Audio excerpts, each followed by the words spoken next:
આયુર્વેદિક દ્રષ્ટિએ કુંવરપાઠાનું કેટલું મહત્વ રહેલું છે તે અંગે આયુર્વેદિક તબીબે માહિતી આપી।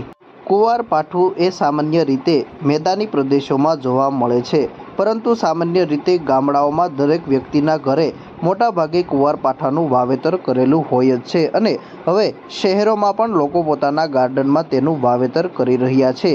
કુંવરપાઠાનો ઉપયોગ એક ઔષધિ તરીકે કરવામાં આવે છે, પરંતુ ખૂબ ઓછા લોકોને કુંવરપાઠાના ફાયદા વિશે માહિતી હોય છે।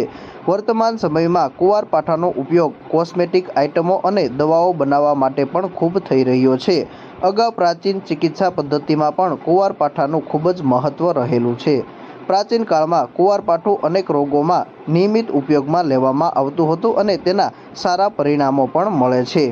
હાલના સમયમાં ઘણા ખેડૂતો કુંવરપાઠાની ખેતી પણ કરી રહ્યા છે। આ સિવાય કુંવરપાઠાનો ઉપયોગ ચામડીના રોગ માટે થાય છે। ચામડીને સુંદર અને સૂર્યના તાપથી રક્ષણ આપે છે, ઠંડક આપે છે। ઘણા લોકો કુંવરપાઠાનું શેમ્પૂની જગ્યાએ ઉપયોગ કરતા હોય છે। આયુર્વેદિક તબીબના જણાવ્યા મુજબ કુંવરપાઠાનો ઉપયોગ અનેક ઇલાજો માટે થાય છે, જેમ કે કુંવરપાઠાનો રસનો ઉપયોગ તેમજ તેની મજાનો ઉપયોગ કરવાથી ચામડી મુલાયમ અને ચમકદાર બને છે। તેમજ ખાસ તો જ્યારે કોઈ દુર્ઘટનામાં ઘરે કોઈ વ્યક્તિ દાઝે છે તો તાત્કાલિક દાઝ્યા ઉપર કુંવરપાઠાનો રસ લગાવવામાં આવે તો તેનો ઘણો ફાયદો થતો હોય છે અને રાહત પણ મળતી હોય છે। આ સિવાય પણ કુંવરપાઠાના અનેક ઔષધિ તરીકેના ઉપયોગો રહેલા છે, જે કોઈ નિષ્ણાત વૈદ્યની સલાહ લીધા બાદ તેનું અમલીકરણ કરવું જોઈએ। મારું નામ ડૉક્ટર સમીર પનારા, આયુષ્માન આરોગ્ય મંદિર, કોટામોય, તાલુકો જેસર, જિલ્લો ભાવનગર, અત્રે હું આયુર્વેદ તબીબ તરીકે ફરજ બજાવું છું। આજે મારે તમને વાત કરવી છે ઘર આંગણાના ઔષધો।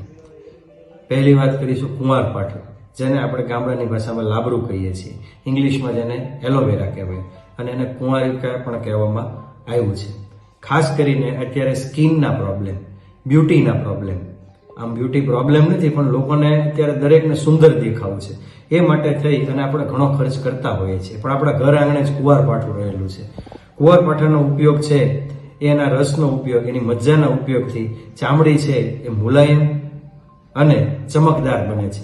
ખાસ કરીને ઘર આંગણે કે ઘરમાં ક્યારે કોઈ દાઝ્યું હોય તો કુંવરપાઠાનો ઉપરનો ભાગ કાઢી અને વચ્ચેનો જે મજાનો ભાગ છે, મજાનો ભાગ, એનો રસ લગાડવાથી દાઝ્યા ઉપર ખૂબ જ એનો ફાયદો થાય છે। ખાસ કરીને બહેનોમાં માસિકના દુખાવામાં, કમરના દુખાવામાં કુંવરપાઠાનો રસ મધ અને સૂંઠ સાથે મેળવી અને લેવાથી આ દુખાવામાં ખૂબ જ રાહત થાય છે।